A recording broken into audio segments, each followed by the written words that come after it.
Assalamualaikum warahmatullahi wabarakatuh. Perkenalkan, nama saya Ananda Paras Hairunisa dari kelas 11 MIPA 2, nomor absen 1 dari kelompok 1.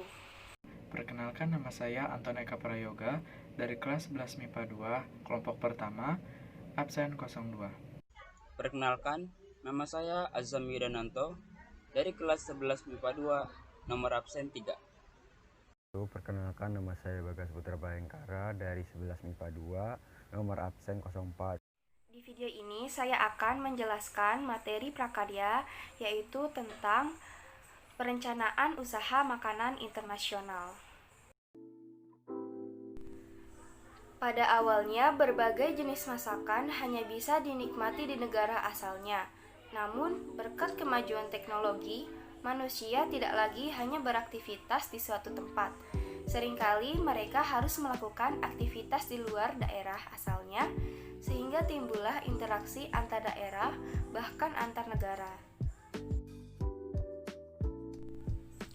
Demikian juga dengan masakan khas dari suatu negara. Para pelaku perjalanan seringkali membawa masakan asal daerahnya ke tempatnya yang baru, sehingga saat ini kita bisa menikmati berbagai jenis masakan yang berasal dari negara lain di lingkungan sekitar kita. Makanan khas internasional adalah makanan yang biasa dikonsumsi di suatu negara. Makanan yang dibuat biasanya mencerminkan karakter masyarakatnya. Banyak turis-turis yang datang dari mancanegara ke Indonesia. Hal ini menciptakan peluang yang sangat besar untuk membuat usaha makanan internasional. Banyak jenis makanan internasional yang dapat kita jadikan peluang usaha. Indonesia kaya akan berbagai jenis bahan pangan, baik nabati maupun hewani. Hal itu dapat dimanfaatkan untuk membuat berbagai jenis makanan internasional, baik yang asli maupun yang sudah dimodifikasi supaya sesuai dengan lidah masyarakat Indonesia, atau menjadi jenis masakan baru yang membuat penasaran bagi turis asal negara lain. 1. Ide dan peluang usaha makanan internasional. Dalam rangka memenuhi kebutuhan tersebut, membuka warung makan atau restoran atau rumah makan menjadi sebuah pilihan bisnis yang sangat baik dan dapat menjadi bisnis yang abadi atau evergreen. Sebelum memulai bisnis makanan internasional, ada beberapa hal yang harus diperhatikan. Di antaranya, A. Tentukan jenis makanan internasional yang akan dibuat. Menentukan jenis makanan internasional dapat dilihat dari banyaknya asal negara yang datang berkunjung. B. Mengolah makanan dengan tepat.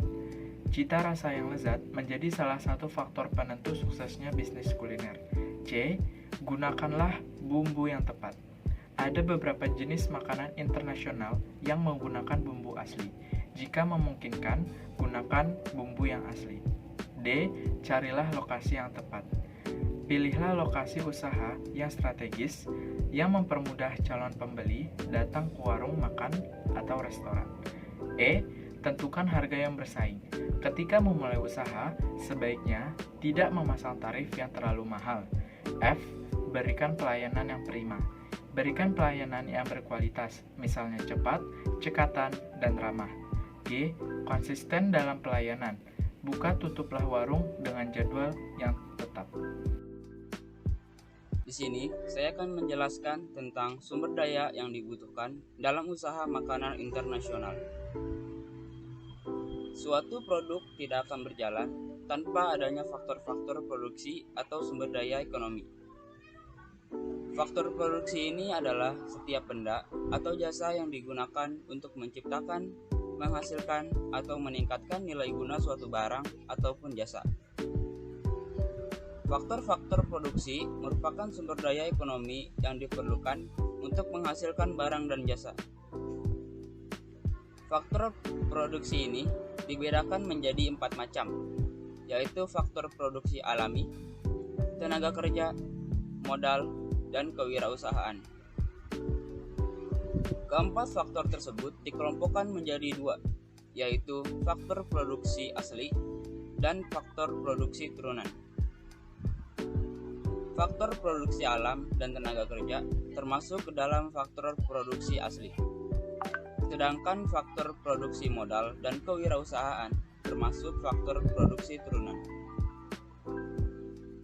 Dalam melaksanakan kewirausaha makanan internasional, sumber daya yang dibutuhkan diantaranya adalah yang pertama, faktor produksi alam.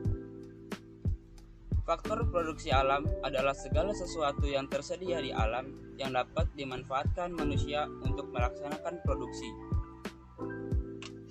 Faktor produksi alam yang digunakan untuk usaha makanan internasional adalah yang pertama ada air.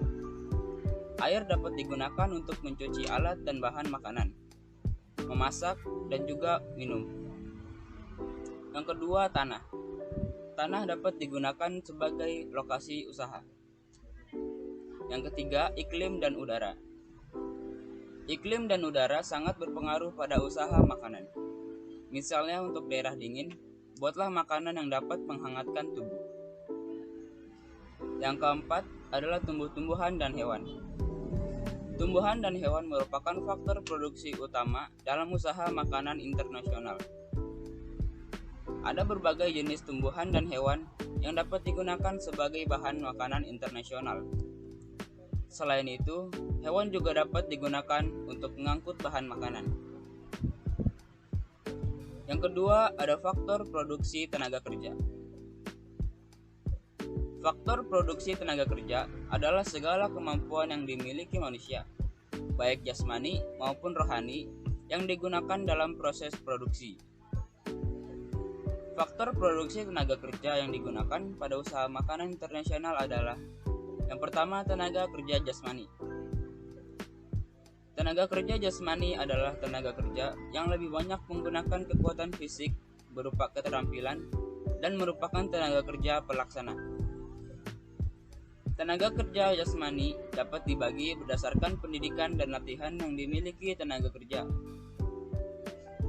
yang dapat dibedakan menjadi 3 macam. Yang pertama ada tenaga kerja terdidik. Tenaga kerja terdidik adalah tenaga kerja yang memerlukan pendidikan khusus sebelum memasuki dunia kerja, misalnya adalah chef. Yang kedua ada tenaga kerja terlatih. Tenaga kerja terlatih adalah tenaga kerja yang memerlukan latihan keterampilan sebelum memasuki dunia kerja, misalnya adalah tukang masak. Yang ketiga ada tenaga kerja yang tidak terdidik dan tidak terlatih. Tenaga kerja ini adalah tenaga kerja yang tidak memerlukan pendidikan dan latihan keterampilan sebelum memasuki dunia kerja. Contohnya adalah tukang sapu dan pesuruh. Lalu ada yang kedua, tenaga kerja rohani. Tenaga kerja rohani adalah tenaga kerja yang lebih banyak menggunakan kemampuan intelektual dalam melakukan aktivitasnya. Contohnya adalah manajer pemasaran. Kali ini saya akan membahas tentang faktor produksi modal. Faktor produksi modal, apa itu faktor produksi modal? Faktor produksi modal adalah setiap benda atau alat yang digunakan untuk menghasilkan barang atau jasa ataupun dapat digunakan dalam proses produksi. Faktor produksi modal yang digunakan dalam usaha makanan internasional adalah sebagai berikut. 1. Menurut wujudnya. Modal dapat dibedakan menjadi 2, yaitu modal barang atau capital goods adalah modal berwujud barang yang digunakan untuk proses produksi seperti bangunan untuk warung atau rumah makan atau restoran atau alat masak, kursi dan meja untuk makan, bahan mentah dan alat-alat kantor. Yang kedua, ada modal uang atau money capital.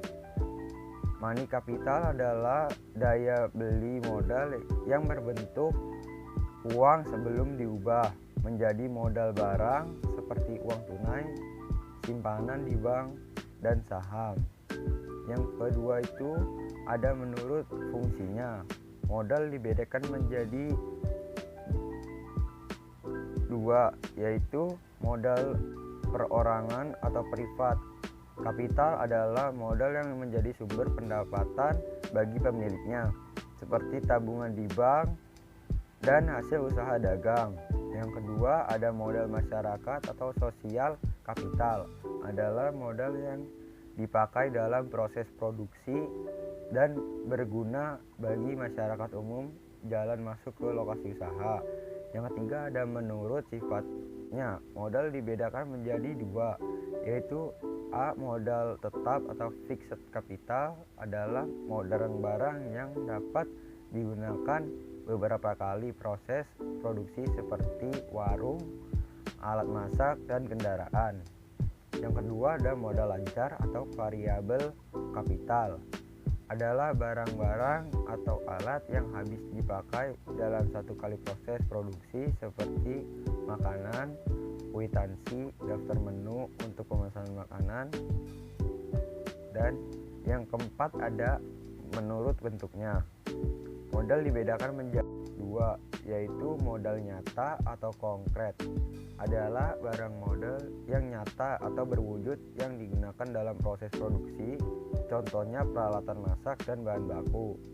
Yang kedua ada modal tidak nyata atau abstrak, adalah barang modal yang tidak dapat dilihat tapi dapat menunjang produksi, contohnya keahlian dan kepercayaan dari orang lain. Yang kelima itu ada menurut sumber modal. Modal dibedakan menjadi dua, yaitu modal sendiri, adalah modal yang berasal dari kekayaan sendiri, contohnya tabungan, saham, dana cadangan. Jadi modal sendiri ini dari diri kita sendiri atau pribadi. Dan yang kedua ada modal pinjaman, adalah modal yang berasal dari pinjaman orang lain atau lembaga lain yang harus dibayar dengan bunganya, seperti hutang bank, jangka pendek atau panjang, pinjaman koperasi atau pinjaman dari perusahaan lain. Sekian, terima kasih. Wassalamualaikum warahmatullahi wabarakatuh.